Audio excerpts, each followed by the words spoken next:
Our next speaker is a longtime colleague and friend of mine here at UCLA Law, and a real champion for justice and fairness in all kinds of ways. Jerry Kang is a professor of law, Asian American and Korean American studies, who has focused his work on a variety of areas, including the intersections of psychology and law, with a particular focus on race and law, among other topics. To reward his tremendous work in this area, or perhaps just to make sure that he stays insanely busy, in 2015, UCLA named Jerry the Vice Chancellor for Equity, Diversity, and Inclusion. This is a tremendously important job. It's also a difficult one. I confess that when my days occasionally feel very long and very full, I take comfort from the fact that there is somebody whose days are longer and harder and more challenging than anybody I know. I said to Jerry when we were coming in that one of the dynamics of my job is that I get both undeserved praise and undeserved criticism. I think he just gets undeserved criticism. But truly, he's done remarkable scholarly work in this area, and he's also taking great strides to make the Office of Equity, Diversity, and Inclusion a place that thinks about how to make our campus climate as strong as possible, and that also takes steps to do the kinds of research that will have payoffs both here at UCLA and beyond in terms of equity, diversity, and inclusiveness for the nation's universities. And so it's a great pleasure to have Jerry Kang here with us today.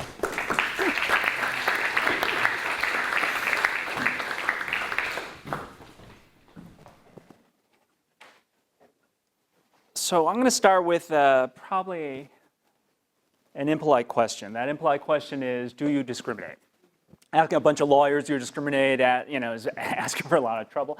And of course the answer is almost always, absolutely not. Why? Because you remember the dream, you remember this guy, you remember that you're going to judge people by the content of character, not the color of skin. So if I ask you if you're going to judge a man as being better than a woman just because he's a man, or like a white person as being better than another person just because he's white, you're going to say, no, of course not. But are you really sure? Trust but verify, one president said, and I'm kind of curious. And the way I'm curious is to actually explore the insights from experimental social psychology that has taught us a great deal about how our minds work. And our minds are fabulous computational machines. It's just that it has interestingly predictable failure rates. One of the ways that our fabulous computational machines do the work that it needs to do, to listen to my voice going at a fast rate, to ignore the buzzing in your various devices that you're not checking immediately, to actually digest a late lunch. The way that your brain works on all these things is by chunking the world in schemas or categories. We can only understand the world through the categories that we've actually given to ourselves in our brains. And so think about all the automatic processing that you're doing right now. It turns out we find faces interesting. There's a part of your brain called the fusiform gyrus that's focusing on my face right now to actually figure out what my face looks like. And you're actually understanding me through multiple schemas or categories. Indeed, for the younger kids, you're hashtagging me. I play a professional on TV. I present as male. I'm 48. I'm definitely middle-aged. And it didn't take you a lot of effort to tag me as Asian. You might have thought Asian American, ethnically. You might say the guy's maybe Korean, Japanese. Wait, that's not really a Japanese last name. Maybe he's Chinese. It's definitely not Filipino, not Asian Indian. Don't know why they all count as Asian. Don't want to ask, lest you have to suffer another diversity training. So, but just effortlessly, you walk past me by the mall. It's like the dude's Asian. That was not a hard question. Right? No one fails that test. You don't know exactly why, but you hashtag me Asian. But in so doing, you're creating a memory. And in so doing, you're activating potentially all the memories you've ever hashtagged Asian in your entire life. Now, decades of social psychological evidence suggests that this kind or cloud of information stored in your brain actually matters. And I kind of want to know what's inside your head if I really care about equity and basic inclusion. Now, to be a little bit more careful with the vocabulary, a social psychologist would describe this cloud of information in terms of attitudes or stereotypes. Attitudes are overall evaluative valences, kind of like overall feelings towards a category. So what's your gut feeling towards, I don't know, Asian men? Is it like versus dislike? Is it approach versus avoid? Is it for the Facebook generation thumbs up, or is it thumbs down? right? Would it be different if it was an Asian woman? You have to figure out what your overall attitudinal valence is. A stereotype is actually a little bit more narrow. It's a trait that's probabilistically associated with a category. So if you think about the category bird, you probably think about the trait fly. Not all birds fly, like chickens that you eat regularly couldn't possibly fly. Ostriches run, penguins swim, but birds fly, and you don't feel that bad about stereotyping birds. It's a trait that you associate with a category. But what traits then do you associate with my being Asian? Do you think it's a little bit more likely, as compared to some base rate, that I got a perfect score on my math SAT? I didn't say verbal, I said math, but then I'm a law professor. So, do you think as between maybe a captain of a lacrosse team, I actually have a second-degree black belt in some exotic East Asian martial art? Do you think that in part maybe because you read some book written by a Yale law professor that I was raised by a tiger mother who forced me to practice violin 6 hours a day, such that I performed at Carnegie Hall at the age of 16? Turns out 2 out of these 3 are true. Discuss. But the point is, you got junk in your head, and if I really care about equity, I actually want to know what your attitudes are. Because if your attitudes towards black men are a little negative, when they approach you in the alley in a dark city, you might flinch a little bit. I just need to know what's there. But whenever I try to find out, officially or unofficially, I run into at least 2 different walls or 2 veils.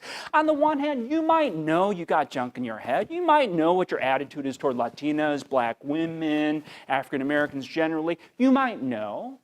You might know what stereotypes you hold about whether men work harder than women in high-pressure situations on Wall Street law firms. You might know, but for all kinds of reasons, you might not be willing to say what you think because you'll be taken out of context, you're just being descriptive, but you'll be taken as endorsement. For all kinds of reasons, you might not be willing to say what you think. We get that. That's why we have cross-examination. That's why we have depositions. We understand that. Here's what's much more troubling. What if there is junk in your head that you have no direct introspective access to? I.e., it's not that you're trying to hide it from someone else. What if you actually don't even know what's inside your own computer that is your head and therefore not able? It's possible. Our brains are really complex. So how would you go about actually measuring this thing called implicit bias if you can't even answer through a sincere, introspective question? Well, you might think, well, I don't know, put people under fMRIs, like put galvanic skin response, like focus really tightly on your nose and look for micro-twitch facial movements if you say something awkward. It turns out the easiest way to kind of check and measure stuff in your head is to have you play a sort of video game to test your need for speed. Now, this is going to be a little interactive. I'm going to have you participate. It's a standard Scroope task, Psych 101. Rules are really easy. When I say go, I want you to go down columns 1, 2, and 3. Ignore the letters. Focus only on the colors. Again, ignore the letters. Focus only on the colors. And scream them out loud as quickly as possible. Ready, set, go. Green, red, purple.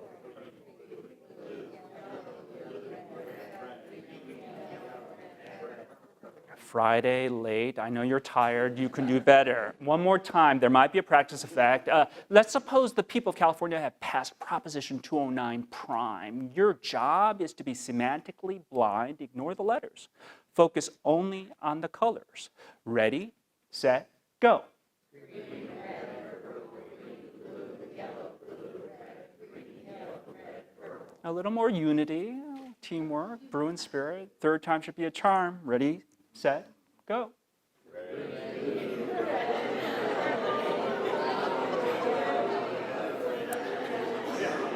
I only got 14 minutes. Okay, so it works every time. Look, so you felt your brain thrashing a little bit and getting a little bit slow. It's because, it's a cheesy parlor trick that demonstrates it. Any 2 ideas that are tightly associated in our heads, we can actually sort very quickly together. So when you see the word RED, red, and the color red, you can pair them very quickly together. But by contrast, when you see the word RED, because you're very good readers, but you see the color green, you're like, do I focus on the letters, the color, green? You can do it, you just thrash a little bit. There's more friction, it takes a little bit longer. It's that little insight. The speed of reaction is a way to measure the strength of mental associations that drive a whole family of reaction time measures, such as the well-known implicit association test. So if I want to know what your attitude is toward black folks, and I don't know why, I'm sure everyone's colorblind, right? But if I want to know what your attitude toward black people are, I could have you sit in front of a computer and do the following. Hey, if you see a white guy, hit a key with your left hand on a keyboard as quickly as possible. If you see a black guy, hit a key with your right hand as quickly as possible. Sometimes you'll be flashed good words like beauty and joy.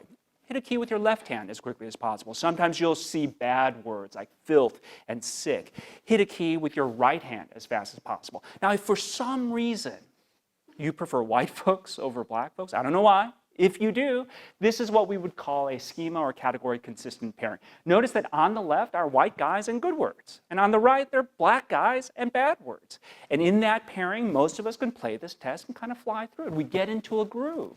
But because scientists are kind of devious, randomly and counterbalanced, you get runs like this, where it's the white guy and bad words and the black guy and good words. And then we try to do it, but we start stuttering, making more mistakes. And the IAT effect, by definition, is just that delta in reaction times. And the computer ain't judging you. It isn't calling you sexist, racist, prejudiced. It's just measuring milliseconds. It's something a computer can do quite well.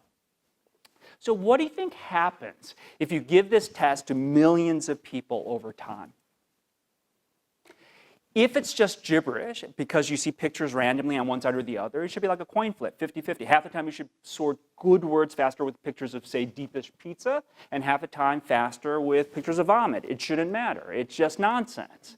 But it turns out we don't actually break 50-50. It turns out 80% of us sort pictures of young faces faster with good words as compared to old faces, 68% white over black, 68% straight over gay, 69% thin over fat, 76% abled over disabled. 72% of us associate more quickly pictures of black men with weapons than white men with weapons.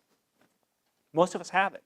Moreover, it actually is a strong effect. At Project Implicit, not only do they have you play this video game, they will also ask you anonymously on a scale from 1 through 7, whom do you like more, white people or black people, young people or old people? And they will give you some answer. These are measures of explicit bias because you have to ask yourself and self-report an answer and actually answer a survey.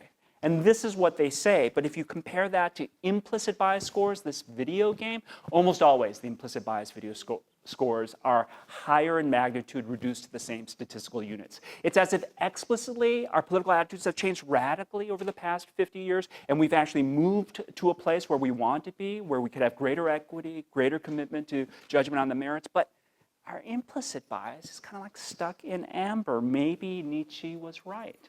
There is no immaculate perception.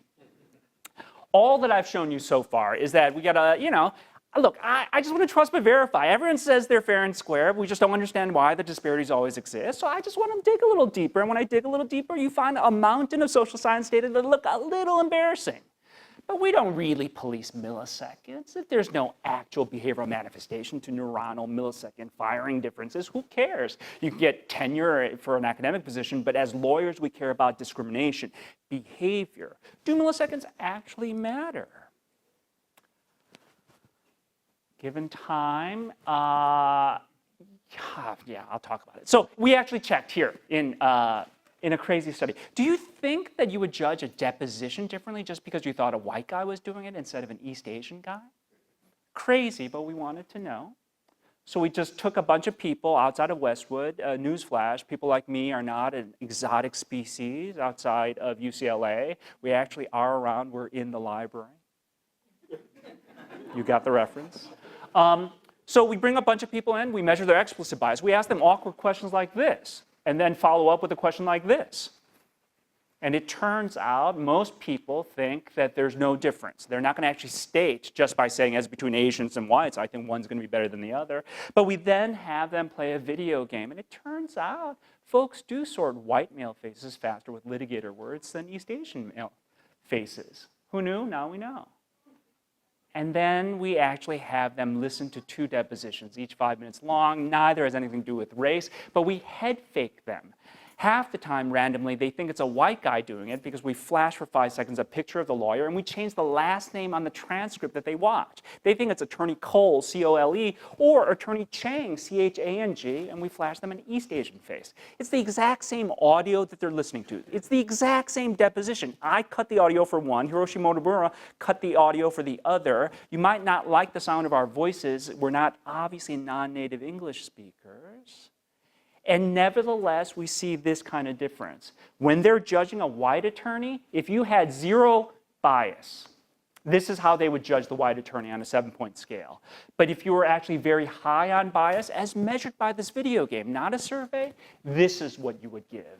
This is a story of in-group favoritism because most of the players were whites. And the story is that when you think of a lawyer, you do not think of my face. When I ask someone to think of a litigator, they think initially man, not woman, and they don't think of me. It is what it is. Maybe it's because we haven't seen enough movies that depict people like me being lawyers. But the point is we have a certain role in mind. And if you come out of central casting, it's natural to think that you are doing a good job. Are we fair and square? Maybe not. Indeed, evidence generally suggests that this measure of implicit bias can predict things like who gets called back from resume searches, awkwardness of body language, whom you hire in terms of gender, what budgets get cut, how residents treat myocardial infarction, speed of shooting African Americans in video game simulations, and cops' actual use and abuse of force out in the field against African Americans. What we don't see is that we think we are immaculate in our perception, that we're already fair and square, but the truth is there's implicit bias. We think that explicit racism is only, well, I mean, we used to think before the presidential election, but we think explicit racism was only in the past, but there's subtle discrimination going on right now. We think that all we have to do is not hate others, but not realize it's whom we actually bring into our inner fold and decide who will be our mentees, whom we will befriend, whom we'll give opportunities to. We think it's not my fault, it's the pipeline, it happened earlier, but we are the problem. What can we do? With no time. I'll give 2 more minutes. It turns out, if you already think that you're perfect, you do worse on all these audit studies. So paradoxically, the only way to actually be fair is to go into every interaction thinking that you're not. Slowing down and being mindful and being internally committed to being fair are attributes that are actually more likely for you to be on the merits. There's a couple other things that I want to talk about. One is you can try to scrub your brain and decrease some of the attitudes and stereotypes. It turns out the more friends that you have of other groups, it predictably shows less bias. I want to show you one other example, which is really interesting and relevant to our law school. If you get exposed to people who are different, it actually does rejigger your associations. This is a great study where women were actually measured in terms of their implicit stereotypes against themselves a year before and after college. Women have internalized the idea that men are leaders and women are supporters, just like men have. This is what happens to one group of women after 1 year of co-ed college. Another group of women, however, their average implicit stereotype bias against themselves goes down after 1 year of college. But the women in blue went to an all-women's college instead of a co-ed college. Now, people think this is driven by maybe classes they took in feminism or extracurriculars they took, like the all-men hating club or something like that. It turns out it has nothing to do with classes taken or even extracurriculars. When they measure the campus environmental variables, the one thing that drives this change is the number of women professors and deans they have.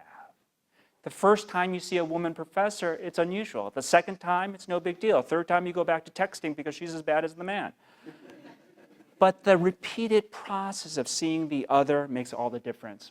I'll also stop by saying there are other strategies that you could actually take. The details are not nearly as important as a recognition that we are fallible machines. Our brains are so extraordinary, but our standards in America are so high. We've set ourselves up to be great in a way that very few countries with this much diversity, this much tension, has ever actually embraced. And for us to rise up to our professed ideals, we have to recognize the gap The fact that you have bias is largely uninteresting to me. It's rather banal. The only question presented is, what are you willing to do about it? Thank you.